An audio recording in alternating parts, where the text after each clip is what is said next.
कह रहा है एक समबाहुभुज के सभी अंतःकोणों का योगफल उसके बाह्य कोणों के योगफल का 4 गुना है। ठीक है, तो आपको बेसिक बेसिक चीज़ें पता होनी चाहिए। जैसे कि मैंने कहा कि कोई भी पॉलीगन्स है, उस पॉलीगन्स के सभी अंतःकोणों का जो फार्मूला होता है वो फार्मूला होता है आपका n-2 मल्टीप्लाई 180 डिग्री। ठीक है, डिग्री ये होता है। ठीक है, फार्मूला ये आपको बेसिक चीज़ें पता होनी चाहिए। दूसरी बात, एक बात पता होनी चाहिए कि कोई भी पॉलीगन हो, उस पॉलीगन के जो सभी एक्सटीरियर एंगल होते हैं, बाह्य कोण होते हैं, उन सभी का जो सम होता है वो होता है 360 डिग्री होता है। ठीक है, तो क्वेश्चन में बोला है कि मान लो कोई भी पॉलीगन्स है, उस पॉलीगन्स के सभी अंतःकोणों का योगफल उसके बाह्य कोणों के योगफल का 4 गुना है। तो बाह्य कोणों का योगफल कितना होता है 360 गुणे 4। इसका अगर हम मल्टीपल करते हैं तो कितना आता है 1440, 1440 आता है। इसका मतलब आपको सभी अंतःकोणों के योगफल का फार्मूला ये रहा, और सभी अंतःकोणों के योगफल की जो वैल्यू है वो आपको पता चल गई कितनी है 1440। इसी की वैल्यू दी है ये n-2 गुणे 180।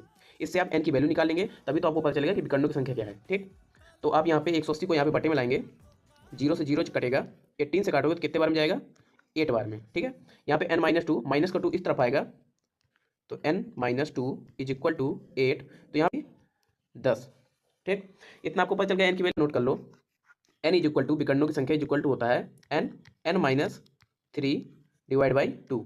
ठीक, तो यहाँ पर तुम्हें कितने पता चला, यहाँ पे n की वैल्यू कितनी पता चली 10, तो यहाँ पे आप वैल्यू रखोगे 10 मल्टीप्लाई 10 में 3 गए 7 डिवाइड बाई 2, और 2 से काटोगे 5 बार में, 5 से 1 जा 35। ठीक, यहाँ पे आंसर कितना है 35 डी नंबर।